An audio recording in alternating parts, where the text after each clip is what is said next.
இந்த உணவு கத்தாவை வாலிபர்களுக்கு நேராக அநேக காரியங்களை கத்தாவை கைவிரித்து வைத்துக் கொண்டிருக்கும் போது தேவனுடைய கிருபை சன்னிதானத்தில் வந்து உங்களுடைய கிருபையில கத்தாவை உம்மோடு பேசும்படியாக உம்மோட கத்தாவை தேவத்தை செலவிடும்படியாக உங்களுடைய சமூகத்தை காத்திருக்கும்படியாக வந்திருக்கிற கத்தாவை தேவன் உருவமாக கத்தாவை அவரோடு பேசும்படியாக ஜெபிக்கிறோம் பாடுகிற கத்தாவை அநேக நேரங்களில் கத்தாவை உங்களுடைய சமூகத்தில் வந்து கத்தாவை ஏதாவது கிடைக்க வேண்டும் உங்களுடைய சமூகத்தில் வந்து கத்தாவை ஏதாவது கிடைக்க வேண்டும் என்று நினைத்து கத்தாவை வந்திருக்கிறவர்களுடைய கத்தாவை அவருடைய கிருபை கத்தாவுடைய வாக்கு தத்தங்கள் உங்களுடைய சமூகத்தில் நிறைவேறும்படியாக கத்தரோடு பேசும்படியாக ஜெபிக்கிற கத்தாவை இந்த வாழ்க்கை கிருபை கத்தாவை அவருடைய வாழ்க்கையில கத்தாவை ஒரு எழுப்பை கத்தாவை ஒரு மாற்றத்தை கத்தனை கிருபை கொடுக்க ஜெபிப்பீராக ஆண்டவர் கத்தாவை உங்களுடைய சமூக கத்தாவை உங்களுடைய சமூகத்தில் கத்தாவை அவர் வந்திருக்கும் போது அவரோடு பேசும்படியாக ஜெபிக்கிற கத்தாவை அநேக காரியங்களுடைய சமூகத்தில் கத்தாவை அவருடைய வாழ்க்கையில கத்தாவை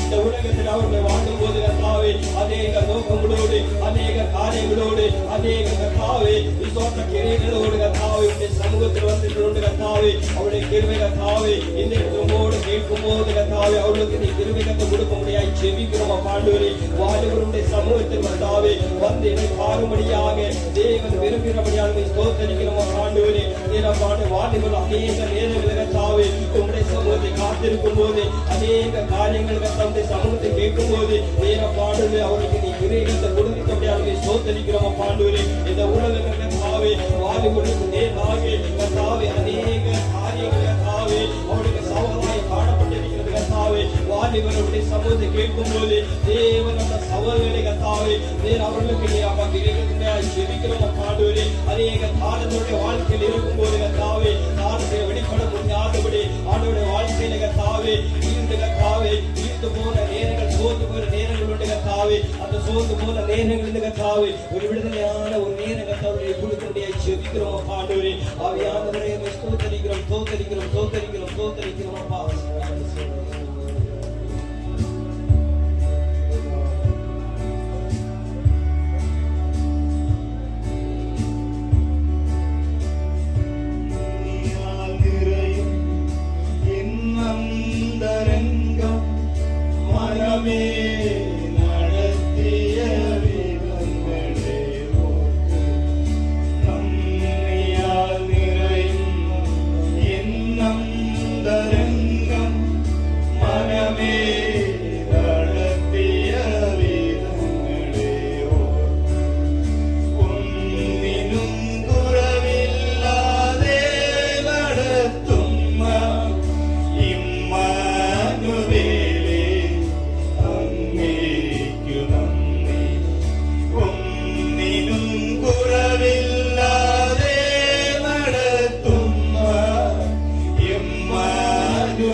சபையின் சார்பாக வாலிபர் முகாம் நடத்தும் வாலிபர் ஐக்கிய திருவிழாவுக்கு கடந்திருக்க யாவரையும் இயேசு கிறிஸ்து நாமத்தில் உங்களை வாழ்த்துகின்றேன், வரவேற்கின்றேன்.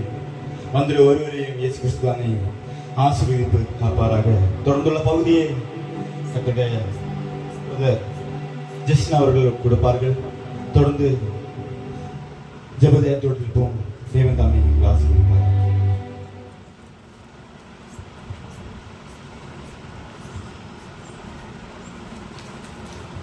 ஹல்லேலூயா.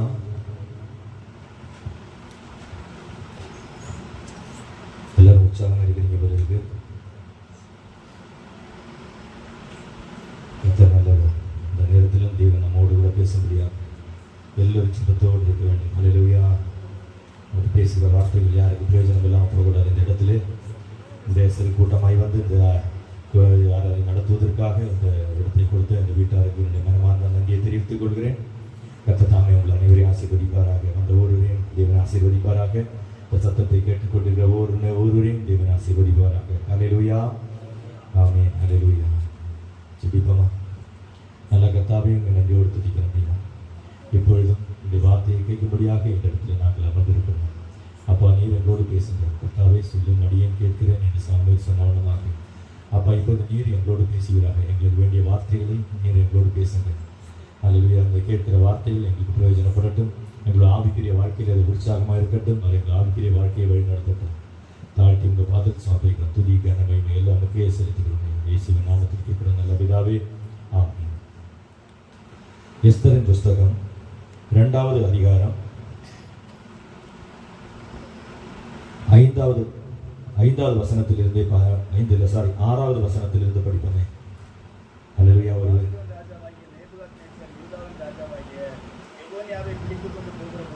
அவனோடு கூட எருசலேமிலிருந்து பிடித்து கொண்டு போகப்பட்டவன் ஒருவனாயிருந்தான். அவன் ஒரு சிறிய தகப்பன் குமார்த்தியாகிய எஸ்தர் என்னும் அச்சாலை வளர்த்தான். அவன் சிறிய தகப்பன் குமாரனாகிய எஸ்தர் என்னும் அச்சாலை வளர்த்தான். அவளுக்கு தாய் தகப்பன் இல்லை. அந்த பெண் ரூபவதியும் சௌந்தரியமுள்ளவளுமாய் இருந்தாள். அவள் தகப்பனும் அவள் தாயும் மரணம் அடைந்த போது மோர்தகாய் அவளை தன் குமாரத்தியாக எடுத்துக்கொண்டான். படிப்போம், தொடர்ந்து படிப்போம். ராஜாவின் கட்டளையும் தீர்மானமும் பிரசித்தமாகி அநேக பெண்கள் கூட்டப்பட்டு சூசான் அரண்மனையிலே ஏகாயின் வசத்தில் ஒப்புவிக்கப்பட்டார். எஸ்தரின் ராஜாவின் அரண்மனைக்கு அழைத்து கொண்டு போகப்பட்டு ஸ்திரீகளை காவல் பண்ணுகிற ஏகாயின் வசத்தில் ஒப்புவிக்கப்பட்டான். அந்த பெண் அவன் பார்வைக்கு நன்றாய் இருந்ததினால் அவளுக்கு அவன் கண்களிலே தயை கிடைத்தது. ஆகையால் அவள் சுத்திகரிப்பு வேண்டியவைகளை எல்லாம் அவளுக்கு தேவையான மற்றவைகளையும் அவளுக்கு கொடுக்கவும் ராஜ அரண்மனையில் இருக்கிற 7 தாதிமாரை அவளுக்கு நியமிக்கவும் ஜாக்கிரதைப்பட்டு கன்னிமாடத்தில் சிறந்த ஒரு இடத்திலே அவளை வையும் அவள் தாதிமாரையும் வைத்தான். இப்ப இந்த இடத்துல பார்த்தோம் என்றால் எஸ்தர் என்கிற ஒரு பெண் நம்ம பார்த்தோம் என்றால் அதன் முதல் பகுதியை பார்க்கும் பொழுது வஸ்தி என்கிற ராஜாத்தி தன்னுடைய ஸ்தானத்தை இழந்தது நிமித்தம் அகாஸ்வேர் ராஜா புதிய ஒரு ராஜாத்தியை தேடுகிறார். அப்போ தேடுகிற நேரத்திலே எஸ்தர் என்கிற ஒரு பெண்ணை அந்த இடத்திலே தெரிந்து கொள்கிறார்கள். அந்த எஸ்தரோ வென்றால் தன் குலத்தையும் தன் பூர்வத்தையும் அறிவிக்காமல் அந்த இடத்திலே மோர்தகாய் தனக்கு சொன்னபடி அந்த இடத்திலே ஏகாயின் வசத்திலே ஒப்புவிக்கப்படுகிறார். ஏகாயி அந்த பெண்ணுக்கு தேவையான கன்னிமாடத்திலே அவளுக்கு தேவையான 7 தாதிமார்களை வைத்து அவளை ஜாக்கிரதையாய் கவனித்து அவளை அவளுக்கு வேண்டிய சுத்திகரிப்புக்கு வேண்டியது எல்லாவற்றையும் அதுக்கு கீழே பார்த்தீங்கன்னா ஒவ்வொரு பெண்ணும் 6 மாதம் வெள்ளை போல தைலத்தினாலும் 6 மாத சுகந்த வர்க்கங்களினாலும் ஸ்திரீகளுக்குரிய மற்ற சுத்திகரிப்பினாலும் ஜோடிக்கப்படுகிற நாட்கள் நிறைவேறி இவ்விதமாய் ஸ்திரீகளின் முறைமையின்படி 12 மாதமாக செய்யப்பட்டு தீர்ந்த பின்பு ஆகாஸ்வேரின் இடத்தில் பிரவேசிக்க அவளுடைய முறை வருகிற போது என்று சொல்லப்படுகிறது. அப்போ அதுக்குண்டான சுத்திகரிப்புக்குண்டான சகல காரியங்களையும் அங்க செய்யப்படுகிறது. நான் இதோடு கோட் பண்ணி என்ன படிக்கிறேன்னா, ஸ்பிரிச்சுவலி நான் வந்துட்டு புதிய ஏற்பாடோடு கூட இதை வந்துட்டு நான் உங்களுக்கு சொல்ல விரும்புகிறேன். ஹல்லேலூயா. இந்த இடத்துல பார்க்கினா நம்ம ஒரு இந்த இடத்துல மனவாட்டியாக இந்த ராஜஸ்திரீ, அதாவது எஸ்தர் காணப்படுகிறார். ராஜஸ்திரீ ஆக போகிற ஒரு மனவாட்டி. ஹல்லேலூயா. இந்த உலகத்தில் இருந்து உலகத்தோடு வாழ்ந்த அந்த எஸ்தர் வந்து இப்பொழுது ராஜா அரண்மனைக்குள்ள ராஜாவாக அந்த தேசத்து ராஜாத்தியாக ஆக போகிறார். அந்த ராஜாவுக்கு மனைவியாக ஆக போகிறார். இப்பொழுது பாக்கியனா அவளை வந்துட்டு நேராக அவர் கொண்டு அந்த ராஜாவின் கட்டளைப்படி அவர்கள் சூசான் அரண்மனையில ஒப்புவிக்கப்பட்டது போது ஏகாயின் வசத்தில் ஒப்புவிக்கப்படுகிறது. ஏகாயி என்கிறது நம்முடைய ஸ்பிரிச்சுவலி நம்ம இன்னைக்கு இருக்கிற நம்ம சபையில பாத்தீங்கன்னா ஒரு ஊழியக்காரனுக்கு நிழலாக சொல்லப்படலாம். என்ன காரணம்? அவருடன் ஒப்புவிக்கப்படுகிறது. நாம் கர்த்தரை தேடுகிற நேரத்திலே, நம் சபைக்கு வந்து கர்த்தரை தேடுகிற நேரத்திலே நமக்கு உபதேசம் நம்முடைய ஊழியக்காரன் மூலமாய் நமக்கு வருகிறது. அதுக்கப்புறம் பாத்தீங்கன்னா நமக்கு அடுத்தபடியாக 7 தாதிமார்களை அந்த இடத்திலே வைக்கிறார்கள். ஹல்லேலூயா. 7 தாதிமார்கள் என்றால் 7 விதமான அப்போஸ்தலருடைய அடிப்படையான உபதேசங்களை நமக்கு கொடுக்கப்படுகிறது. ஹல்லேலூயா.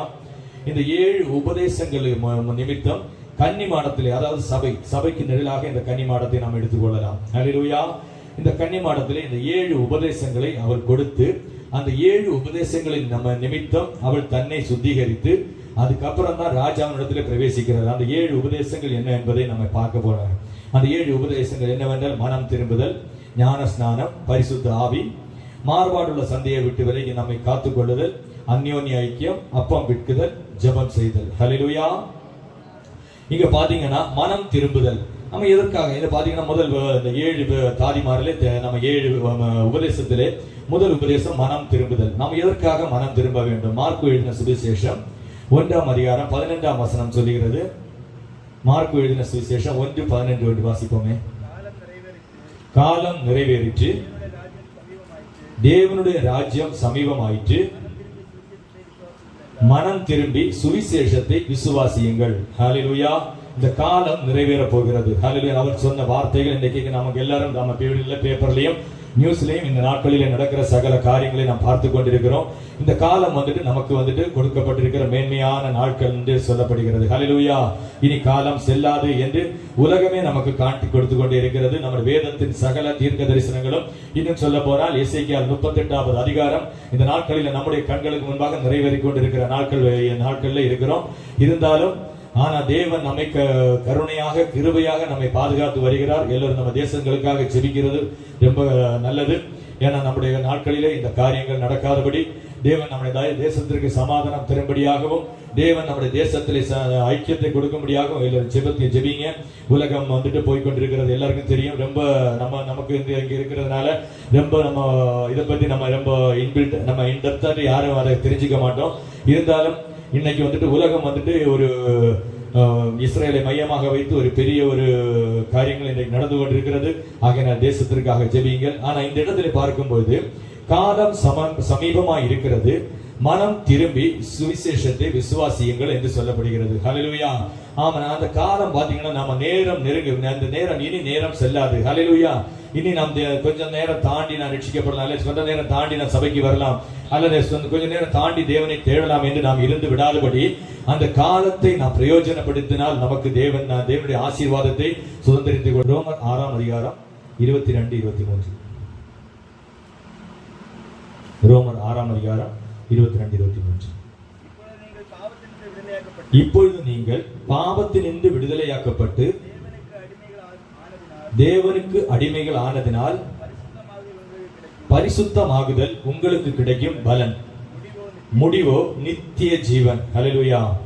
அடுத்த வசனம் சொல்கிறது, பாவத்தின் சம்பளம் மரணம், தேவனுடைய கிருபை வரமோ நம்முடைய கர்த்தராகிய இயேசு கிறிஸ்து உண்டான நித்திய ஜீவன். ஹல்லேலூயா. அப்ப இயேசு கிறிஸ்து நமக்கு இந்த மனம் திரும்புதல் மூலம் தேவன் நமக்கு தருகிறது நித்திய ஜீவன். ஹல்லேலூயா.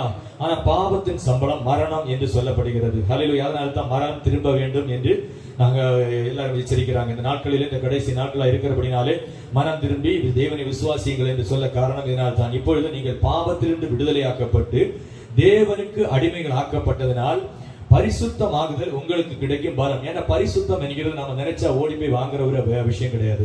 இந்த பரிசுத்தம் என்கிறது நான் இப்ப ஏற்கனவே நான் சொன்னேன், ஒரு அந்த எஸ்தர் என்கிற அந்த பெண்மணி ஓடி போய் அவள் ராஜாத்தியாக ஆக்கவில்லை. ஒரே நாள் இன்டர்வியூல நம்ம இந்த வேலைக்கு போறப்போ நமக்கு ஒரு இன்டர்வியூ எடுப்பாங்க.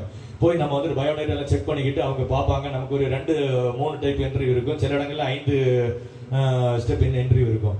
பாத்தீங்கன்னா அந்த நாட்களே ஒவ்வொரு ஆட்டிடியூட் டெஸ்ட் அதுன்னு சொல்லிக்கிட்டு ஒவ்வொரு விதமான டெஸ்ட்டுகளை கொடுப்பாங்க.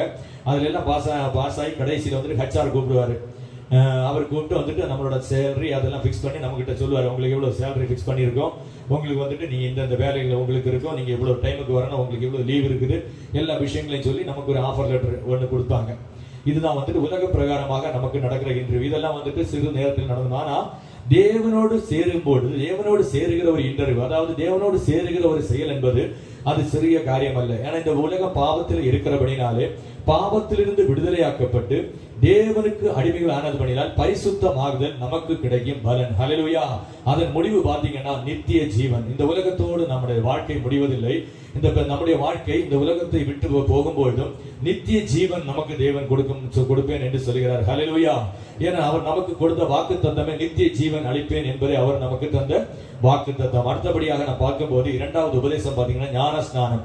இந்த ஞான ஸ்நானம் என்பது கர்த்தருக்கு பயப்படுதலை ஞானத்தின் ஆரம்பம் என்று சொல்லப்படுகிறது. அப்போ நன்மை தீமையை அறியத்தக்க அறிவே ஞானம் ஸ்நானம். ஹல்லேலூயா. தீமையை விட்டு விலகி நன்மை செய்வது நம்ம வந்துட்டு தேவனை பாவம் என்பது நம்ம தெரிகிறது. ஏன்னா நன்மை தீமை அறியத்தக்க அறிவு நமக்கு வரும்போதுதான் பாவம் என்ன என்கிற ஒரு அறிவு நமக்கு உண்டாகிறது. அதற்கு பிறகு நாம் எடுக்கிறது ஞான ஸ்நானம். மத்தேயு எழுதின சுவிசேஷம் 3ஆம் அதிகாரம் 6ஆம் வசனத்தை கூட வந்து வாசிப்போமே. ஹல்லேலூயா. எல்லாருக்கும் தெரிந்த பரிச்சயமான பகுதியில் தான் இருந்தாலும் நான் ஓட்டி சொல்லி விடுகிறேன். ஹல்லேலூயா. தங்கள் பாவங்களை அறிக்கையிட்டு யோர்தான் நதியில் அவனால் ஞானஸ்நானம் பெற்றார்கள். பாத்தீங்கன்னா தங்கள் பாவங்களை அறிக்கையிட்டு, அப்ப பாவத்தோடு நம்ம ஞானஸ்நானம் எடுக்கக்கூடாது. ஒரு காரியம் ஒரு அப்படி எடுத்து நமக்கு அது பிரயோஜனமா இராது. ஹல்லேலூயா. பாவத்தை அறிக்கையிட்டு யோர்தான் நதியில என்ன பாத்தீங்கன்னா கர்த்தருக்கு வழி ஆயத்தம் பண்ணும்படியாக யோவான் ஸ்நானகர் முன்னாடியே வந்து யோர்தான் நதியில ஞான ஸ்நானம் கொடுக்கிறார். அந்த நாட்களிலே அவர் என்ன பண்ணுகிறார், அந்த சுவிசேஷத்தை சொல்லி பரலோக ராஜ்யம் சமீபமா இருக்கிறது என்று பிரசங்கம் பண்ணினார். அந்த பிரசங்கத்தை கேட்டு அநேகர் வந்து தங்களை ஒப்பு கொடுத்து தங்கள் பாவத்தை அறிக்கையிட்டு தேவனுக்கு முன்பாக அறிக்கையிட்டு விட்டு அந்த இடத்துல ஞான ஸ்நானத்தை பெற்றுக் கொள்கிறார்கள். இன்னும் ஒரு வசனத்தை கூட பார்ப்போம். ரோமர் 6ஆம் அதிகாரம் 2 முதல் 8 வரைக்கும் உள்ள வசனங்களை வந்து பார்ப்போம். ரோமர் 6ஆம் அதிகாரம் 2 முதல் 8 வரை உள்ள வசனங்கள். பாவத்துக்கு மரித்த நாம் அதிலே எப்படி பிழைப்போம்? கிறிஸ்து இயேசுவுக்கு உள்ளாக ஞானஸ்நானம் பெற்ற நாம் அனைவரும் அவருடைய மரணத்துக்கு உள்ளான ஞானஸ்நானம் பெற்றதை அறியாமல் இருக்கிறீர்களா? மேலும் பிதாவின் மகிமையினாலே கிறிஸ்து மரித்தோரிலிருந்து எழுப்பப்பட்டது போல நாமும் புதிதான ஜீவனுள்ளவர்களாய் நடந்து கொள்ளும்படிக்கு அவருடைய மரணத்துக்கு உள்ளாக்கும் ஞான ஸ்நானத்தினாலே கிறிஸ்து உடனே கூட அடக்கம் பண்ணப்பட்டோம். ஆகையினாலே அவருடைய மரணத்தின் சாயலில் நாம் இணைக்கப்பட்டதினாலே அவருடைய உயிர்த்தெழுதலின் சாயலிலும் இணைக்கப்பட்டிருப்போம். நாம் இனி பாவத்திற்கு ஊழியம் செய்யாதபடிக்கு பாவ சரீரம் ஒழிந்து போகும் பொருட்டாக நம்முடைய பழைய மனுஷன் அவரோடு கூட சிலுவையில் அறையப்பட்டது என்று அறிந்திருக்கிறோம். மரித்தவன் பாவத்திற்கு நீங்கி விடுதலையாக்கப்பட்டிருக்கிறானே. ஆகையால் கிறிஸ்துவுடனே கூட நாம் மரித்தோமானால் அவரோடு கூட பிழைத்தும் இருப்போம் என்று நம்புகிறோம். அப்போ ஞானஸ்நானம் எடுக்கிற நாமோ பாவத்துக்கு மரித்து ஜீவனுக்காக பிழைக்கிறோம். ஹல்லேலூயா. கிறிஸ்து மரித்து உயிர்த்தெழுந்தது போல நம் பாவத்தை விட்டு, அதாவது பாவத்தை நாம் அறிக்கையிட்டு விட்டு தண்ணீரிலே ஞானஸ்நானம் எடுத்து 3ஆம் நாள் நம்ம வந்துட்டு தேவன் நம்ம எழுந்தது போல நாம் எழுந்துருவோம். நம்ம எழுப்பும் போது அது பாவத்திலே மரித்து ஜீவனின் சாயலில் நாம் இணைக்கப்படுகிறோம். ஹல்லேலூயா. அதனால் சரி, இனி பாவத்திற்கு ஊழியம் செய்யாதபடிக்கு பாவ சரீரம் ஒழிந்து போகும் பொருட்டாக நம்முடைய பழைய மனுஷன், அதாவது பாவ மனுஷன் அவரோடு கூட சிலுவையில் அறையப்பட்டது என்று அறிந்திருக்கிறோம். மரித்தவன் பாவத்திற்கு நீங்கி விடுதலையாக்கப்பட்டிருக்கிறானே. அப்போ மரித்தவன் என்றால் இறந்து போனவன் அல்ல, பாவத்திற்காக தண்ணீரிலே ஞானஸ்தானம் பெற்றுக் கொண்டவன், அவன் ஜீவனுக்கு என்று எழுதப்பட்டிருக்கிறான். இதனால் ஞானஸ்தானம் கண்டிப்பாக எடுக்க வேண்டும் என்று சொல்ல காரணம் இதனால்தான். பாவத்தை விட்டு ஞானஸ்தானம் எடுக்க வேண்டும். சும்மா ஓடி போய் ஞானஸ்தானம் எடுத்தோம் என்றால் நம்முடைய இருதயத்தில் நம்முடைய பாவம் நம்மளை விட்டு மாறாது, தொடர்ந்து அந்த பாவம் நம்மை தொடர்ந்து பிடிக்கும் என்பதில் எந்த சந்தேகம் இல்லை. பாவத்தின் சம்பளம் மரணம் என்று வேதம் சொல்கிறது. ஹல்லேலூயா. அடுத்ததாக மூன்றாவது உபதேசம் பரிசுத்த ஆவியின் அபிஷேகம். அது நம்முடைய பழைய ஏற்பாட்டிலே யோவேல் தீர்க்கதரிசியின் புஸ்தகம் 2ஆம் அதிகாரம் 28, 29வது வசனத்தை ஒன்று படிக்கலாமே. யோவேல் தீர்க்கதரிசியின் புஸ்தகம் 2ஆம் அதிகாரம் 28, 29. அதற்கு பின்பு நான் மாம்சமான யாவர் மேலும் என் ஆவியை ஊற்றுவேன், அப்பொழுது உங்கள் குமாரரும் உங்கள் குமாரத்திகளும் தீர்க்க தரிசனங்களை சொல்வார்கள். உங்கள் மூப்பர் சொப்பனங்களையும் உங்கள் வாலிபர் தரிசனங்களையும் காண்பார்கள். அப்ப பாத்தீங்கன்னா பரிசுத்த ஆவி நம்மிடத்தில் வரும்பொழுது நம்ம சும்மா இருக்க மாட்டோம். ஆனா பாவத்தோடு இருக்கிறவனுக்குள்ள பரிசுத்த ஆவி வராது.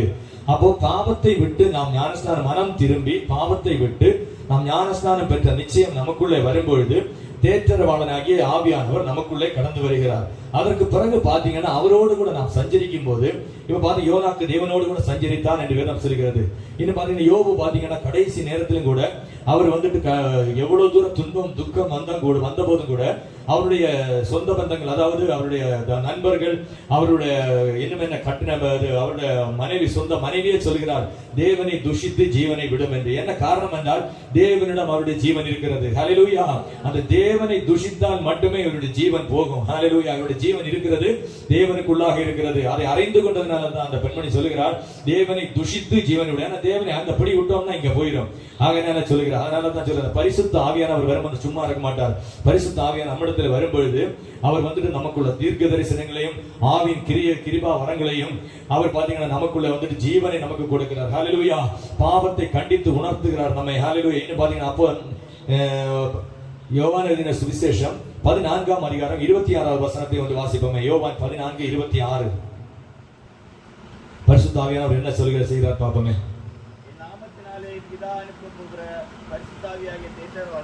என் நாமத்தினாலே பிதா அனுப்புகிற பரிசுத்த ஆவியானவராகிய தேற்றரவாளனே எல்லாவற்றையும் உங்களுக்கு போதித்து நான் உங்களுக்கு சொன்ன எல்லாவற்றையும் உங்களுக்கு நினைப்பூட்டுவார். ஹல்லேலூயா. என் நாமத்தினாலே, தேவனுடைய நாமத்தினாலே பிதா அனுப்ப போகிற பரிசுத்த ஆவியாகிய தேற்றரவாளனே எல்லாவற்றையும் உங்களுக்கு போதித்து உங்களுக்கு சொன்ன எல்லாவற்றையும் உங்களுக்கு நினைப்பூட்டுவார். ஹல்லேலூயா. ஆனா அது பாத்தீங்கன்னா ஒரு மேன்மையான ஒரு அனுபவம். ஒரு கிறிஸ்தவ வாழ்க்கைக்கு ஒரு மேன்மையான ஒரு அனுபவம் என்னவென்றால் பரிசுத்த ஆவியானுடைய அபிஷேகம். இந்த அபிஷேகம் நமக்குள்ள இருக்கும் என்றால் நாம் தேவனோடு கூட பேச முடியும், தேவனுடைய கிருபாவரங்களை பெற்றுக்கொள்ள முடியும். இன்னும் பாத்தீங்கன்னா இந்த பாவத்திலிருந்து நாம் விடுதலை பட முடியும். இந்த பாவம் நம்மை நெருங்கும் போது அது நமக்கு தேவன் நம்மை உணர்த்துவார். நாம் செய்கிறது தப்பு, நாம் செய்கிறது சரி என்கிற ஒரு உணர்வு நமக்குள்ள உருவாகும். ஹல்லேலூயா. இதை தேவன் நமக்கு கொடுக்கிறது. ஹல்லேலூயா. இந்த உலகம் நமக்கு கொடுக்காது. இந்த உலகம் நம்மை கூட்டிக் கொண்டு போகிற வழிகள் எல்லாம் பாத்தீங்கன்னா பல விஷயத்திலே பிள்ளைகள் அடிமையாகி போகிற ஒரு வழியில தான் நம்ம இந்த நாட்களில் போய் கொண்டிருக்கிறோம். ஆனா பரிசுத்த ஆவியானவர் நமக்குள்ள இருக்கும் போது அவர் இன்னும் பாத்தீங்கன்னா அடுத்த பகுதியில் நம்ம படிக்கலாம். இன்னும் பாத்தீங்கன்னா அவர் நம்மை பாவத்தை குறித்தும் நீதியை குறித்தும் கண்டித்து உணர்த்துகிற தேவனாகிய கர்த்தர். ஹல்லேலூயா. யோவான் 16:8 வந்து வாசிப்போமே. யோவான் 16:8. அவர் வந்து பாவத்தை குறித்தும் நீதியை குறித்தும் நியாய தீர்ப்பை குறித்தும் உலகத்தை கண்டித்து உணர்த்துவார். ஹல்லேலூயா. இது உலகம் நமக்கு உணர்த்தாது. இந்த உலகம் வந்துட்டு நமக்கு வந்துட்டு பாத்தீங்கன்னா எல்லாமே வந்துட்டு இன்னைக்கு வந்துட்டு காலம் இன்னைக்கு எல்லாமே வந்துட்டு லேட்டஸ்டா போயிட்டு எல்லாம் டிஜிட்டல் யுகத்துல நம்ம போயிட்டு இருக்கோம். இன்னும் பாத்தீங்கன்னா ஏஐ டெக்னாலஜி, ஆர்டிபிஷியல் இன்டெலிஜென்ட் டெக்னாலஜில நம்ம போயிட்டு இருக்கிறோம். அதனால இது எல்லாமே பாத்தீங்கன்னா இதைத்தான் பாத்துக்கிட்டே இருப்பாங்க. எல்லாமே இப்ப வந்துட்டு மொபைல்ல கூட பாத்தீங்கன்னா இப்ப இருக்கிற லேட்டஸ்ட் 5G மொபைல்ல பாத்தீங்கன்னா ஏஐ டெக்னாலஜி எல்லாமே அதுலயே வந்துச்சு. நம்ம எதுவுமே நம்ம பண்ண வேண்டிய அவசியம் இல்லை. நம்ம வாய்ஸ் பேசினாலே போதும், அதுவே டிரான்ஸ்லேட் ஆகி நமக்கு என்னென்ன தேவையோ எல்லாமே நம்ம மொபைலுக்குள்ளாடியே கொடுத்துரும். அந்த அளவுக்கு லேட்டஸ்டாக இன்னைக்கு நம்ம கையில இருக்கிற நம்ம ஒரு ஆரஞ்சு மொபைலுக்குள்ளாடியே அத்தனை பொருளும் நம்ம கைக்குள்ள வந்துச்சு. அந்த அளவுக்கு இருக்கிறோம். ஆனா பாவத்தை குறித்து இந்த மொபைல் நமக்கு உணர்த்துமான்னு கேட்டா கிடையாது. ஹல்லேலூயா. இது நீதியை குறித்து நமக்கு போதிக்குமான்னு கேட்டா கிடையாது. நியாய தீர்ப்பை குறித்து சொல்லுமான்னு கேட்டா கிடையாது. ஹல்லேலூயா. ஆனா பரிசுத்த ஆவியானவர் நமக்குள்ள வரும்பொழுது அவர் பாவத்தை குறித்தும் நீதியை குறித்தும் நியாய தீர்ப்பை குறித்தும் உலகத்தை கண்டித்து உணர்த்துவார். ஹல்லேலூயா. இது பாவம், இது செய்யணும், இது செய்யக்கூடாது, இந்த வழியில நடக்க கூடாது, இந்த வழியில நடக்க வேண்டும் என்கிறது தேவன் நமக்கு சரியாய் சொல்லிக் கொடுப்பார். ஹல்லேலூயா. அதுதான் ஞானமுள்ள இதயத்தை தேவன் நமக்கு தருவார். ஹல்லேலூயா. இன்னும் பாத்தீங்கன்னா அப்போஸ்தலர் 2ஆம் அதிகாரம் 1 4 வரை கூட வாசிப்போமே. அப்போஸ்தலர் 2ஆம் அதிகாரம் 1 4 வரை வாசிப்போமே. எப்படி அந்த பரிசுத்த ஆவியானவர் வந்தார் என்று பார்ப்போமே. முதல்ல பெந்தெக்கோஸ்தே என்னும் நாள் வந்தபோது அவர்கள் எல்லாரும் வருமானப்பட்டு ஒரு இடத்தில் வந்தார்கள். அப்பொழுது பலத்த காற்றடிக்கிற முழக்கம் போல வானத்திலிருந்து சடுதியாய் ஒரு முழக்கம் உண்டாகி அவர் உட்கார்ந்திருந்த வீடு முழுவதையும் நிரப்பிற்று. அல்லாமலும் அக்கினிமயமான நாவுகள் போல பிரிந்திருக்கும் நாவுகள் அவர்களுக்கு காணப்பட்டு அவர்கள் ஒவ்வொருவர் மேலும் வந்து அமர்ந்தது. போதும். அப்ப பாத்தீங்கன்னா இந்த பாத்தீங்கன்னா பரிசுத்த ஆவியானவர் வரும்போது எப்படி பாத்தீங்கன்னா அல்லாமல் அக்கினிமயமான நாவுகள் போல பிரிந்திருக்கு நாவுகள் ஒவ்வொரு காணப்பட்டு ஒவ்வொரு மேலும் வந்து அமர்ந்தது. அடுத்த வசனம் கூட நான் படிக்கிறேன். அவர்கள் எல்லாரும் பரிசுத்த ஆவியினாலே நிரப்பப்பட்டு ஆவியானவர் தங்களுக்கு தந்தருளின வரத்தின்படியே வெவ்வேறு பாஷைகளிலே பேசத் தொடங்கினார்கள். ஹல்லேலூயா. இதுதான் முக்கியம். பரிசுத்த ஆவியானவர் நமக்குள்ள வரும்பொழுது அவர் நமக்கு அவரோடு பேசும்படியாக ஒரு பாஷையை நமக்கு கொடுக்கிறார். அது நமக்கும் தேவனுக்கும் பேசும்படியாக, இந்த உலகத்தோடு பேசும்படியாக. உலகத்தின் மக்களுக்கு, உலகத்தின் ஆட்களுக்கு அது அந்த பாஷை புரியாது. அது தேவன் நமக்கு கொடுக்கிற பாஷை. அது தேவனோடு கூட பேசும்படியாக தேவன் நமக்கு கொடுக்கிறார். ஹல்லேலூயா. இன்னும் பாத்தீங்கன்னா அடுத்த ஒரு வசனம் பாத்தீங்கன்னா அடுத்த உபதேசம் பாத்தீங்கன்னா மாறுபாடுள்ள சந்ததியை விட்டு விலகி தன்னை காத்துக் கொள்ளும்படியாக. அப்போஸ்தலர் 2:40 நேரம் கடந்து போகிறது, நான் சீக்கிரம் முடிக்கிறேன். அப்போஸ்தலர் 2ஆம் அதிகாரம் 40வது வசனம். இன்னும் அநேக வார்த்தைகளாலும் சாட்சி கூறி மாறுபாடுள்ள இந்த சந்ததியை விட்டு விலகி உங்களை ரட்சித்துக் கொள்ளுங்கள் என்று புத்தி சொன்னான். அப்போ என்ன மாறுபாடுள்ள இந்த சந்ததி என்ன சொன்னாம்னா பாவத்திலே ஜீவிக்கிறோம். நான் நேரமே சொன்னேன், இந்த உலகம் வந்துட்டு பாவத்துக்குள்ளாய் போயிட்டு இருக்கிறது. அநேகர் மதுவுக்கு அடிமையாக, இன்னும் புகை பழக்கத்துக்கு அடிமையாக, இன்னும் பாத்தீங்கன்னா இன்னைக்கு உள்ள வாலிபர்கள் சிறு பிள்ளைகள் எல்லாம் வந்துட்டு இந்த சின்ன புகையில பொருட்களுக்கு அடிமையாக, இதற்கெல்லாம் அடிமையாக தங்களை தாங்களே கெடுத்துக் கொண்டிருக்கிற இந்த நாட்களிலே இந்த மாதிரிப்பட்ட இந்த ஆட்களை விட்டு நம்ம மாறுபாடுள்ள இந்த ஜனங்களை விட்டு அவர்கள்ட்ட பிணங்கி இருக்கணுமோ அல்லாட்டி அவங்கள்ட்ட பேசாம இருக்கணுமோ என்றல்ல, அவர்களை விட்டு அவருடைய கிரியை நாம செய்யக்கூடாதபடி அவர்களை விட்டு விலகி நமக்குன்னு தனியாக தேவனோடு கூட சஞ்சரிக்கிற ஒரு பாதையை நாம் தெரிந்து கொள்ள வேண்டும். அதுவே மாறுபாடுள்ள சந்ததியை விட்டு விலகி தன்னை காத்துக்கொள்ள வேண்டும். ஹல்லேலூயா. நம்மை நாம தான் காத்துக்கொள்ள வேண்டும். தேவன் அதுக்குள்ள ஞானமும் அறிவும் நமக்கு கொடுத்திருக்கிறார். ஹல்லேலூயா. அவன் என்ன சதிச்சு போட்டான், அல்லாட்டி அவன் என்ன அப்படி செஞ்சுட்டான் அப்படின்னு நம்ம எக்காரணம் கொண்டும் தேவனிடத்தில் சொல்ல முடியாது. ஹல்லேலூயா. என்ன காரணம் என்றால் தேவன் நமக்கு ஞானமுள்ள இருதயத்தை கொடுத்திருக்கிறார். ஹல்லேலூயா. அடுத்து பாத்தீங்கன்னா அந்யோன்ய ஐக்கியம். அப்போஸ்தலர் 2ஆம் அதிகாரம் 42. அவர்கள் அப்போஸ்தலருடைய உபதேசத்திலும் அந்யோன்யத்திலும் அப்பம் பிடிக்குதலிலும் ஜெபம் பண்ணுதலிலும் உறுதியாய் தரித்திருந்தார்கள். ஒரு வசனம் கூட படிப்போம். எபேசியர் 4:2. எபேசியர் 4ஆம் அதிகாரம் 2வது வசனம். மிகுந்த மனத்தாழ்மையும் சாந்தமும் நீடிய பொறுமையும் உடையவர்களாய் அன்பினால் ஒருவரை ஒருவர் தாங்கி சமாதான கட்டினால் ஆவியில ஒருமித்து காத்துக் கொள்வதற்கு ஜாக்கிரதையா இருங்கள். அப்ப பாத்தீங்கன்னா மிகுந்த மனத்தாழ்மையா நம்ம ஒருவருக்கு ஒருவர் பரீட்சிக்கப்பட்ட பிள்ளைகள், நம்ம ஒரே சபைக்கு போறவங்க, ஒரே சகோதரர்கள், நம்ம என்ன பண்ணோம், ஒருவருக்கு ஒருவர் நம்ம வந்துட்டு விட்டு கொடுக்க கூடாது. ஒருவருக்கு ஒருவர் மனத்தாழ்மையாக, ஒருவர் ஏதாவது வந்துட்டு ஒரு கோபப்பட்டாலோ, ஒருவர் வந்துட்டு ஏதாவது ஒரு விஷயத்துல சொன்னாலும் அவர்களுக்கு புத்தி சொல்லி நம்ம மனத்தாழ்மையோட நம்ம மனத்தாழ்மை அவர்களுக்கு காண்பித்து அவரோடு கூட ஐக்கியமாய் செல்ல நம்ம கற்றுக்கொள்ள வேண்டும். ஹல்லேலூயா. இந்த மனத்தாழ்மையானது அவர்களையும் இல்லாவிட்டு நம்ம வந்துட்டு அந்த நேரத்துல நம்மளும் அக்ரெசிவ், அதாவது ஏதாவது நம்ம பேசுறது நிமித்தம் நம்மளுடைய இதயத்திலிருந்து வருகிற வார்த்தைகள் நிமித்தம் அது அவர்களுடைய மனதை புண்பட பண்ணி அவர்கள் நம்முடைய தேவனுடைய வழியை விட்டு செல்லவும் அது ஏதுவாக இருக்கும். ஆகையினால தான் இந்த மன தாழ்மையோடு அவர்களுடைய பேசி சமாதானத்தின் கட்டினால் அவர்களை நாம் கட்டிக்கொள்ள வேண்டும். ஹல்லேலூயா. அவர்கள் விடக்கூடாது. அப்படியே நாம வந்துட்டு அவருடைய அப்படியே ஐக்கியத்தோடு நம்ம காத்துக்கொள்ள வேண்டும். இன்னும் பாத்தீங்கன்னா அப்பம் பிட்குதல், அது எல்லாருக்கும் தெரிந்த பகுதி தான், இருந்தாலும் ஒன்று சொல்லிட்டு வரேன். அப்பம் பிட்குதல் 6வது உபதேசம். 1 கொரிந்தியர் 12ஆம் அதிகாரம் 25, 26. 1 கொரிந்தியர் 11ஆம் அதிகாரம் 25, 26. ஹல்லேலூயா. எதற்காக அப்பம் பிட்க வேண்டும், என்ன அப்பம் பிட்குதல் என்றால் என்ன என்பதை நம்ம பார்ப்போங்க. போஜனம் பண்ணின பின்பு அவன் அந்தபடியே பாத்திரத்தை எடுத்து இந்த பாத்திரம் என் இரத்தத்தினால் ஆகிய புதிய உடன்படிக்கையாய் இருக்கிறது. நீங்கள் இதை பானம் பண்ணும் போதெல்லாம் இதை நினைவு கூறும்படி செய்யுங்கள். அடுத்த பகுதியோட வந்து வாசிப்போம் மேல. ஆகையால் நீங்கள் இந்த அப்பத்தை புசித்து இந்த பாத்திரத்தில் பானம் பண்ணும் போதெல்லாம் கர்த்தர் வருமளவும் அவருடைய மரணத்தை தெரிவிக்கிறீர்கள். அப்ப இது நமக்கு அநேகருக்கு தெரிந்த ஒரு பகுதி. இது பாத்தீங்கன்னா திருவிருந்துக்காக நம்ம திருவிருந்தின் பகுதியில நம்ம வைத்திருக்கிறோம். திருவிருந்து தேவனோடு கூட ஐக்கியத்தை வெளிப்படுகிறது. அவருடைய மரணத்தை நாம் வெளிப்படுத்துகிறோம். அவர் நமக்காக சிலுவையில் மரித்தார் என்பதையும் நம்முடைய பாவங்களுக்காகவும் நம்முடைய அக்கிரமங்களுக்காகவும் அவர் ரத்தம் சிந்தினார் என்பதையும் நாம் அதை ஒவ்வொரு தடவை நம்ம நினைவு கூறும்படியாக இந்த அப்பம் பிட்குதல் மூலம் தேவனுடைய நாம் நினைத்துக் கொள்ள போகிறோம். ஆனால் இனி இருக்கிறது நாம அபாத்திரமாய் அவருடைய பந்தியில பங்கடையவும் கூடாது. ஹல்லேலூயா. ஏதேனும் தவறுகள் குற்றங்கள் குறைகள் இருந்தால் நம்ம அந்த பந்தியில பங்கடைய கூடாது. தேவ சமூகத்தில் ஜெபம் பண்ணி அதில் மன்னிப்பு கேட்டு அதுக்கப்புறம் தான் அந்த பந்தியில பங்கடைய வேண்டும். அபாத்திரமாய் நாம் தேவனுடைய அப்பத்தை புசிப்போமானால் அதன் மூலம் சாபத்தை நாம் வர வைப்போம் என்று வேதம் சொல்கிறது. ஹல்லேலூயா. ஆகிய நான் அந்த பகுதியை நான் அதிகமாக சொல்ல விரும்பவில்லை. இருந்தாலும் நாம் போஜன பானம் பண்ணும்போது ரொம்பவும் ஜாக்கிரதை உள்ளவர்களாய் நாம் இருக்க வேண்டும். ஆனால் அதே நேரத்தில் நாம என்ன பண்ணுவோம்னா அப்பம் பிட்குதலை வெறுக்க தள்ளிவிடவும் கூடாது. ஹல்லேலூயா. அதுவும் நமக்கு நாம் தேவனை வெறுக்கிறதற்கு சமம். ஹல்லேலூயா.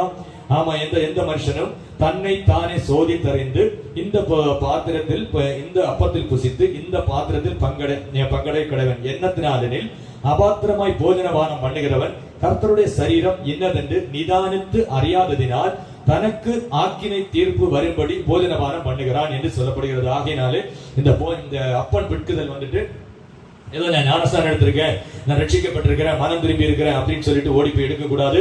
நம்முடைய குற்ற உணர்வு நம்மை சோதித்தறிந்து எடுக்க வேண்டும். ஏன்னா நம்மை காண்கிற யாருக்கும் தெரியாது. இந்த உலகத்துல நம்மளை பற்றி யாருக்கும் தெரியாது. நம்முடைய இருதயத்தை காண்கிறது கர்த்தர் ஒருவரே. ஹல்லேலூயா. அவரை யாரும் மறைக்க முடியாது. ஆகையினாலே நம்ம என்ன பண்ணணும்னா நம்மை தான் சோதித்தறிந்து நாம் அதை நிதானித்து எடுக்க வேண்டும். இன்னும் பாத்தீங்கன்னா யோவான் 13ஆம் அதிகாரம் நீங்க இப்ப வாசிக்க வேண்டாம், வீட்டுல இருந்து வாசித்து பாருங்க. ஃபுல்லா அந்த எப்படி போஜனபானம் எடுக்க வேண்டும், போஜனபானத்தின் மேன்மை என்ற என்பதெல்லாம் ஃபுல்லா அது அங்கே இருக்கும். இன்னும் பாத்தீங்கன்னா 7வது உபதேசம் ஜெபம். மத்தேயு 6ஆம் அதிகாரம் 6ஆம் வசனத்தை படிப்போமே. அது மத்தேயு 6ஆம் அதிகாரம் 6ஆம் வசனம். சீக்கிரத்துல வாசிக்கணும். நீயோ ஜெபம் பண்ணும்போது உன் அறை வீட்டுக்குள் பிரவேசித்து கதவை பூட்டி அந்தரங்கத்தில் இருக்கிற உன் பிதாவை நோக்கி ஜெபம் பண்ணு. அப்பொழுது அந்தரங்கத்தில் பார்க்கிற உன் பிதா வெளியரங்கமாய் உனக்கு பதிலளிப்பார். அப்போ நாம ஜெபம் பண்ணும்போ அறை வீட்டுக்குள் பிரவேசித்து தேவ சமூகத்தில் நாம் முழங்கால் படியிட்டு தேவனோடு கூட நான் பேச வேண்டும். ஹல்லேலூயா. அதுதான் தேவனுக்கு நமக்கும் உள்ள தொடர்பு. அப்பா பிதா என்கிற ஒரு ஐக்கியம். வீட்டுல நம்ம பாத்தீங்கன்னா அப்பா கிட்ட ஃப்ரீயா பேசுறோம், எல்லாம் பண்றோம். ஆனா தேவனோடு பேச வேண்டும் என்றால் அவரோடு பேசுகிறது நம்ம அவருக்கும் நமக்கும் தெரிகிற மாதிரி பேசணும். ஹல்லேலூயா. இன்னும் பாத்தீங்கன்னா நம்ம ஜெபம் அடுத்த வசனம் சொல்லுகிற அன்றியும் நீங்கள் ஜெபம் பண்ணும்போது அஞ்ஞானிகளை போல வீண் வார்த்தைகளை அலப்பாதீங்கள், அதனால் அதிக வசனிப்பினால் தங்கள் ஜெபம் கேட்கப்படும் என்று நினைக்கிறார்கள். அப்படியெல்லாம் நம்ம ஜெபம் கேட்காது. நம்ம ஜெபம் பண்ணும்போது கருத்தோடும் வாஞ்சியோடு நம்ம தேவனை தேட வேண்டும். ஹல்லேலூயா. நாம் கேட்கிற காரியங்கள் நமக்கு போதம் வரணும். ஹல்லேலூயா. தேவ சமூகத்திலே அவரை துதித்து அவரை மகிமைப்படுத்தி எப்படி ஜெபம் பண்ண வேண்டும் என்கிற அவர் நமக்கு பரிசுத்த ஆவியானவர் நமக்கு வரும்பொழுது அதை நமக்கு கற்றுக் கொடுப்பார். அதன்படி செய்ய வேண்டும். மார்க்கு எழுதின சுவிசேஷம் 11ஆம் அதிகாரம் 24-25. மார்க்கு எழுதின சுவிசேஷம் 11ஆம் அதிகாரம் 24-25. நீங்கள் நின்று ஜெபம் பண்ணும்போது ஒருவன் பேரில் யாதொரு குறை உண்டாயிருக்குமானால் பரலோகத்தில் இருக்கிற உங்கள் பிதா உங்கள் தப்பிதங்களை உங்களுக்கு மன்னிக்கும்படி அந்த குறை அவனுக்கு மன்னியுங்கள். நீங்கள் மன்னியாதிருப்பீரானால் பரலோகத்தில் இருக்கிற பிதாவும் உங்கள் தப்பிதங்களை மன்னி. அப்ப ஜெபம் பண்ணும்போது நாம என்ன பண்ணணும், நம்மளே முதல்ல நம்முடைய பாவங்களை அறிக்கையிட்டு நாம ஜெபம் பண்ணணும். அப்புறம் நம்ம வந்துட்டு ஏதோ மன தாழ்மை இல்லாதபடி நம்ம ஜெபம் பண்ணக்கூடாது. நம்ம தாழ்த்தி தேவ சமூகத்தில் ஜெபம் பண்ணணும். எல்லாருக்கும் ஜெபத்தை பற்றி அநேகமா தெரியும். அதிக பகுதியான ஜெபத்தை பற்றி நிறைய பகுதிகள் இந்த இடத்துல இருக்கிறது. ஆகையினால் நான் அதிகமாக எடுக்கவில்லை. இருந்தாலும் ஜெபம் பண்ணும்போது நாம் ஜாக்கிரதை உள்ளவர்களாக தேவனோடு கூட பேசுகிறோம் என்கிற உணர்வோடு நம்முடைய வார்த்தைகள் தேவனோடு கூட இருக்க வேண்டும். ஹல்லேலூயா. தேவன் விரும்புகிற வார்த்தைகளா இருக்க வேண்டும். தேவன் அங்கீகரிக்கிற வார்த்தையா இருக்க வேண்டும். ஏதோ நம்ம என்ன சொல்றது, ஒரு அலட்டுல வார்த்தைகளா தேவனோடு கூட நாம் பேசக்கூடாது. ஹல்லேலூயா. அது வந்துட்டு தேவனுக்கு அது பிரியமாக இருக்காது. இன்னும் பாத்தீங்கன்னா நம்ம திருப்பி அதே எஸ்தர்ல வருவோமே. எஸ்தர் புஸ்தகத்துல வருவோம். இப்ப பாத்தீங்கன்னா நம்ம 10 உபதேசத்துக்குள்ள நம்ம போயிட்டோம். 10 உபதேசத்தை நம்ம கற்றுக்கொண்டோம். எப்படி 10 தாதிமார்கள் 10 உபதேசத்தை சொல்லிட்டாருங்க. இனி அடுத்து ராஜாவிடத்துல பிரவேசிக்க போறோம். ஹல்லேலூயா. சும்மா நம்ம ஓடி வந்தோம் அப்படின்னா ஓடி வந்து ஞானஸ்தானம் எடுத்தோம் உள்ள போறோம் அப்படின்றல. அடுத்து நம்ம இனிதான் இருக்குது. இனிதான் ராஜ அரண்மனையிலே பிரவேசிக்க போறோம். ஹல்லேலூயா. அடுத்த பகுதியை வாசிப்போமே. 2ஆம் அதிகாரம் 12ஆம் வசனத்திலிருந்து வாசிப்போமே. ஒவ்வொரு பெண்ணும் 6 மாதம் வெள்ளை போல தைலத்தினாலும் 6 மாதம் சுகந்த வர்க்கங்களினாலும் ஸ்திரீகளுக்குள்ள மற்ற சுத்திகரிப்பினாலும் ஜோடிக்கப்படுகிற நாட்கள் நிறைவேறி இவ்விதமாய் ஸ்திரீகளின் முறைமைப்படி 12 மாதமாக செயல்பட்டு தீர்ந்த பின்பு ராஜாவாகிய அகேஸ்வரனிடத்தில் பிரவேசிக்க அவருடைய முறை வருகிற போது பாத்தீங்கன்னா இப்ப இங்க ட்ரைனிங் முடிஞ்சாச்சு. இங்க பாத்தீங்கன்னா அந்த ஏகாயி சொன்னபடி அவர்கள் நடந்து கொண்டால் அதுக்கப்புறம் பாத்தீங்கன்னா அங்க ட்ரைனிங், 1 வருஷம் ட்ரைனிங், அங்க சுத்திகரிப்பு ட்ரைனிங் நடக்குது. ஹல்லேலூயா. அங்க 7 உபதேசங்கள் நிமித்தம் அங்க சுத்திகரிக்கப்படுகிறாங்க. அந்த சுத்திகரிக்க ட்ரைனிங் முடிஞ்சது. அடுத்தபடி 13வது வசனம் படிப்போமே. இப்படிப்பட்ட ஜோதிக்கப்பட்ட பெண் ராஜாவிடத்தில் பிரவேசிப்பாள். தன் கன்னிமானத்திலிருந்து தன்னோடு கூட ராஜா அரண்மனைக்கு போக அவள் தனக்கு வேண்டும் என்று கேட்பதெல்லாம் அவளுக்கு கொடுக்கப்படும். ஹல்லேலூயா. இன்னும் பாத்தீங்கன்னா அடுத்து இந்த ராஜா நம்ம அரண்மனைக்குள்ள போகிறவங்க ஓடி போய் ராஜாவை பார்க்க முடியாது. ஏன்னா ராஜா கூப்பிடணும். ராஜா கூப்பிட்டா மட்டும்தான் ராஜாவை பார்க்க முடியும். இன்னும் இந்த கீழே நம்ம பாத்தீங்கன்னா அப்படியே எஸ்தர் ராஜாவை 16ஆம் வசனத்துல நான் படிக்கிறேன். அப்படியே எஸ்தர் ராஜாவாகிய அகாஸ்வேரு அரசாளுகிற 7ஆம் வருஷத்திலே தேவேத் மாதமாகிய 10ஆம் மாதத்தில் ராஜாவின் அரண்மனைக்கு அழைத்து கொண்டு போகப்பட்டார். ராஜா சகல ஸ்திரீகளை பார்க்கலும் எஸ்தர் மேல் அன்பு வைத்தார். சகல கன்னிகளை பார்க்கலும் அவளுக்கு அவன் முகத்தில் அதிக தயையும் பட்சமும் கிடைத்தது. அவன் ராஜ கிரீடத்தை அவள் சிரசின் மேல் வைத்து அவளை வஸ்தியின் ஸ்தானத்திலே பட்டத்து ராஜாவாக்கினான். ஹல்லேலூயா. ஆனா பாத்தீங்கன்னா அங்க அவருக்கு எஸ்தருக்கு ராஜாவுடைய கண்களிலே தயவு கிடைக்கிறது. ஹல்லேலூயா. நம்ம என்ன பண்ணிடுறோம், இந்த உலகத்துல நம்ம ஸ்பிரிச்சுவல் லைஃப்ல பாத்தீங்கன்னா தேவனோடு கூட நான் நடக்கும்போது, தேவனுக்கு பிரியமாய் வாழும்போது அவர் நமக்கு நித்தியமான ஒரு கிரீடத்தை நமக்கு தருவார். ஹல்லேலூயா. அவரோடு கூட நான் பிள்ளையாக, அவரோடு கூட நான் வாசம் பண்ணும்படியாக நித்திய ஜீவனை நமக்கு தருவேன் என்று வாக்கு பண்ண தேவன். ஹல்லேலூயா. அதை நமக்கு தரும்படியா விரும்புகிற தேவன் இந்த நாட்களில் நமக்கு ஒவ்வொருவருக்கும் இந்த உபதேசங்கள் மூலமாக தேவன் நம்ம ஒவ்வொருவரையும் ஆசீர்வதிப்பாராக. ஹல்லேலூயா. எஸ்தருக்கு கிடைத்த மேன்மை. ஆமென். ஹல்லேலூயா. நமக்கு நாம் ஒருவரும் தள்ளிவிடாதபடி. ஹல்லேலூயா. இந்த 7 உபதேசங்களை நீங்க இப்ப கேட்டிருக்கிறீங்க. இந்த 7 உபதேசங்கள் நிமித்தம் தன்னைத்தான் சுத்திகரிக்காதவர்கள் எல்லாம் ஹல்லேலூயா நாம் சுத்திகரித்துக் கொண்டு ஹல்லேலூயா ஆமென் தேவனுக்கு என்று நடப்போம். ஹல்லேலூயா. தேவனோடு கூட பேசுவோம். ஹல்லேலூயா. தேவனோடு ஜெபிப்போம். ஹல்லேலூயா. ஜெபத்திலே நம்ம ஒருவரும் தடவர விடக்கூடாது. ஹல்லேலூயா. தேவனோடு பேசுகிறவளா இருப்போமே. ஹல்லேலூயா. அப்படியே நாம் எழுந்து நிற்போமே. ஹல்லேலூயா. ஒரு விஷயம் நாம் ஜெபித்து நாம் முடிக்க போறோம். ஹல்லேலூயா. இந்த வார்த்தையை கேட்ட ஒருவரும் ஆமென் வீணா இந்த சப்த வருதியிலும் இங்கு இருந்து கேட்கிற ஒருவர் கூட ஆமென் நித்திய ஜீவனை இழந்து விடாதபடி. ஹல்லேலூயா. தேவனுடைய வார்த்தை உங்களுடைய இதயத்தை தொட்டதானால் ஹல்லேலூயா ஆமென் தேவனோடு கூட நடக்க பழகிக் கொள்ளுங்கள். ஹல்லேலூயா. மனம் திரும்புங்கள். பரலோக ராஜ்யம் சமீபமாய் இருக்கிறது. ஹல்லேலூயா. அந்த ராஜ்யத்தை நாம் சுதந்திரித்துக் கொள்வோம். அவரோடு கூட நித்திய காலம் நாம் வாழலாமே. ஹல்லேலூயா.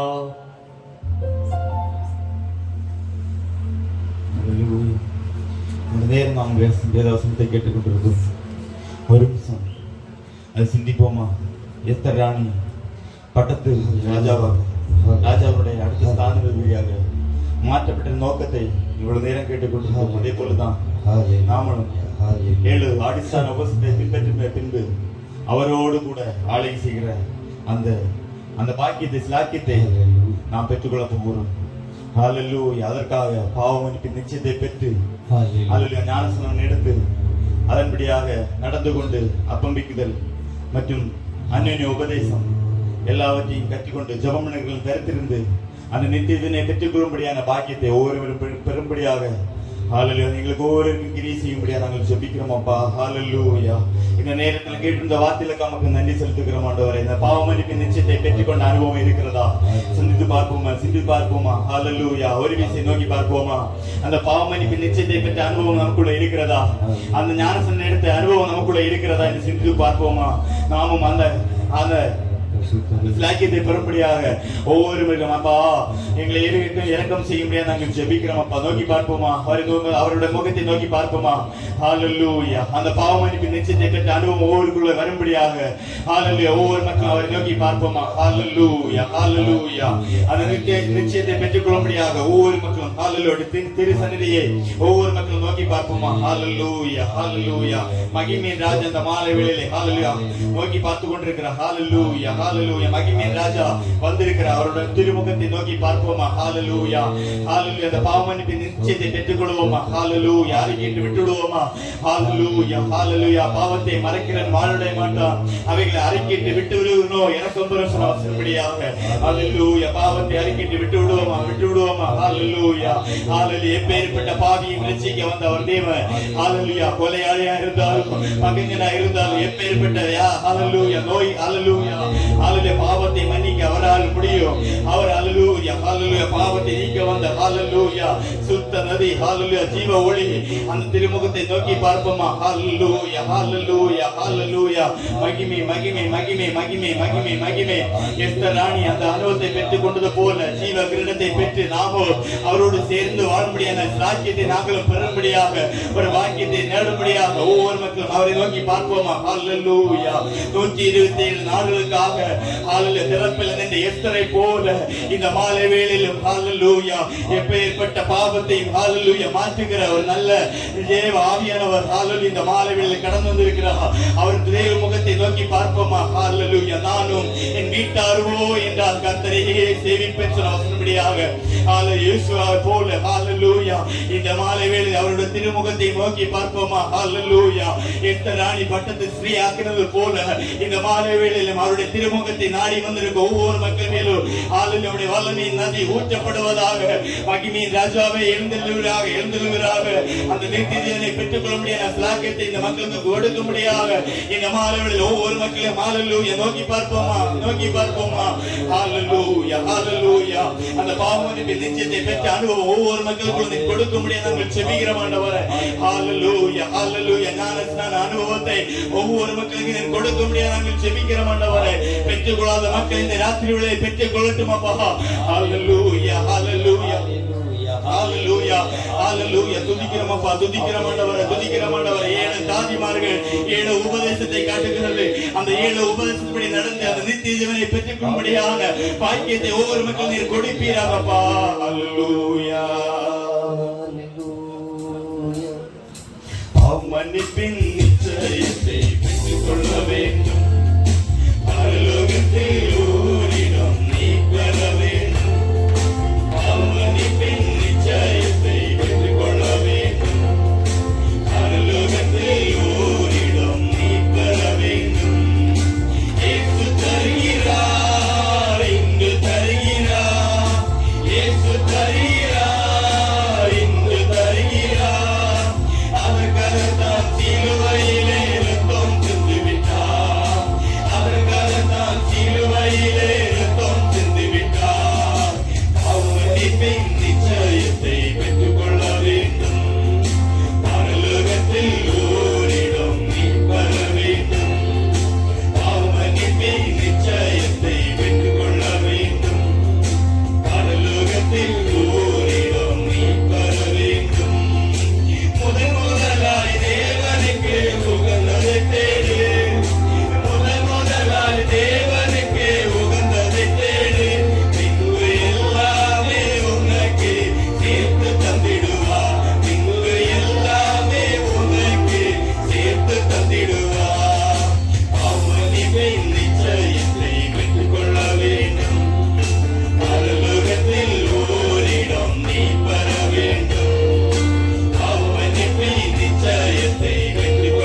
நிரப்பும்படியா நாங்கள் ஜெபிக்கிறோம்.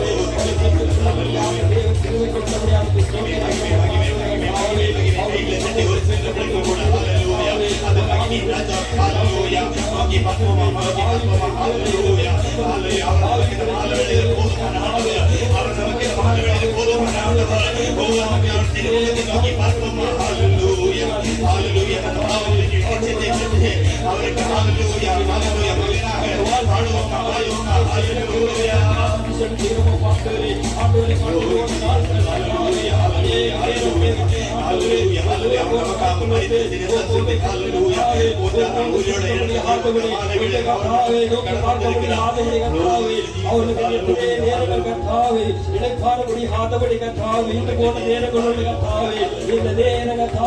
இந்த வார்த்தை மூலமாக வாழ்க்கையில ஒரு தீர்மானத்தோடு உங்களுடைய சமூகத்தில் கத்தாவே உங்களுடைய செலவுகளுக்காக ஜபத்தில் கத்தாவே ஒரு இழுத்துக்குள்ளாக இருந்து ஒரு அறிவிட்டுள்ளாக அவருடைய வாழ்க்கையில கத்தாவே உங்களுடைய சமூகத்தில் ஒரு 1 மணிக்கு நேரம் ஒரு 3 மணிக்கு நேரம் 1 மணிக்கு நேரம் கத்தாவே அவளுக்கு கொடுத்த நேரங்களில் செலவிடும்படியாக தேவன் அவளுக்கு கிருபை கொடுக்கும்படியாக ஜெபிக்கிறோம் கத்தாவே தேவன் அவளை உண்மையாக கத்தாவே ஒவ்வொரு கிருபையை காட்டும்படியாக ஜெபிக்கிறோம் ஹalleluya ஹalleluya ஹalleluya நாங்கள் இந்த வாலிபத்துக்காக ஹalleluya தேவனில் உள்ள வாலிபர்களுக்காக நாங்கள் ஜெபிக்கிறோம் ஆண்டவரே வாலிபர்கள் ஹalleluya வாலிபராக சிறிய நயன் சொன்ன வசனப்படியாக ஹalleluya அவருக்கு இந்த பாத்திரமாய் ஒவ்வொரு வாலிபர்களையும் மாற்றும்படியாக நாங்கள் ஜெபிக்கிறோம் ஆண்டவரே போதை பழக்கத்துக்கு அடிமைப்பட்டு கஞ்சாவுக்கும் போகை மயத்துக்கும் அடிமைப்பட்டு தேய்கிற ஹalleluya நம்முடைய வாலிபர்களை தொடர்படியாக நாங்கள் ஜெபிக்கிறோம் ஆண்டவரே தங்களுக்கு தாங்களே ஹalleluya அறிவை குத்திக் கொள்கிறார்கள் சொன்ன வசனப்படியாக ஹalleluya அது தனக்கு தாங்களே ஹalleluya தண்டனை வரித்துக் கொள்கிற இந்த வாலிபர்களை தொடர்படியாக நாங்கள் ஜெபிக்கிறோம் ஆண்டவரே தேசத்தில் காணப்படுகிற அந்தகாரத்தின் சக்திகள் வானமண்ட பொல்லாத ஆவிகள் நாசரனாய் இயேசு கிறிஸ்து நாமத்தில் கடிந்து அப்புறப்படி நாங்கள் ஜெபிக்கிறோம் ஆண்டவரே வாலிபர்களை தடை பண்ணுகிற அந்தகாரத்தின் கிரிகள் நிர்மலமாகட்டும் வாழ வேளையிலும் கூட ஹalleluya வாலிபர்களுக்காக நாங்கள் ஜெபிக்கிறோம் ஆண்டவரே ஒவ்வொரு வாலிபனை தொடுவீராக உம்முடைய கிருபை அவர்களை தாங்கட்டும் அப்பா வழிநடத்தட்டும் ஆண்டவரே பிதாவானவர் இழுத்துக் கொள்ளட்டும் தானாடுப்பில் வளர்ந்து சொன்ன வசனப்படியாக நீர் தாமே ஒவ்வொரு மக்களையும் இழுத்துக் கொள்ளும்படியாக நாங்கள் ஜெபிக்கிறோம் ஆண்டவரே கடைசி நாட்கள் ஹalleluya அறிந்து கொள்ளட்டும் அப்பா இந்திய ரட்சணினால் இந்திய அனுகிற காலம் என்று சொன்னீரப்பா இந்த மாலை வேளையில் ஒவ்வொரு மக்களையும் நீங்கள் கண்ணோக்கி பார்க்க முடியாது ஜெபிக்கிறோம் ஆண்டவரே மகிமைப்படுத்தப்பட நாங்கள் ஜெபிக்கிறோம் ஆண்டவரே இந்த கூட்டம் நடத்த ஹalleluya காரணமாக இருந்த இந்த குடும்பத்துக்காக நாங்கள் ஜெபிக்கிறோம் ஆண்டவரே அவர்களை தொடும்படியாக நாங்கள் ஜெபிக்கிறோம் ஆசீர்வதிப்பீராக வேலை இல்லாத மக்களுக்கு வேலை கொடுப்பீராக தேவனுடைய வல்லமை பிரசன்னம் இப்படி பிள்ளைகளை தொட்டு ஆசீர்வதிக்கும்படியாக நாங்கள் ஜெபிக்கிறோம் ஆண்டவரே இந்த ஊர்ல ஒவ்வொரு வாரிகளையும் தொடும்படியாக நாங்கள் ஜெபிக்கிறோம்ப்பா இந்த குடும்பத்தோட எல்லாரையும் ஆசீர்வதியும் அவர்களுடைய தேவைகளை சந்தித்து ஹalleluya நீதானே ஹalleluya கண்ணின் கண்மணி போல பாதத்தை அனுப்பும்படியாக நாங்கள் ஜெபிக்கிறோம் ஆண்டவரே தொடர்ந்து நாமத்தை மகிமைப்படுத்தும்படியாக நாங்கள் ஜெபிக்கிறோம் நாங்கள் பிரிந்து சொல்கிற பிரியா நேசர் எங்களோடு கூட வழிநடத்தும்படியாக நாங்கள் ஜெபிக்கிறோம் இயேசு கிறிஸ்து நாமத்தில் ஜெபிக்கிறோம் ஜெபத்தை ஏற்றுக்கொள்ளும் பரிசுத்த நல்ல பிதாவே ஆமென் கடைசியாக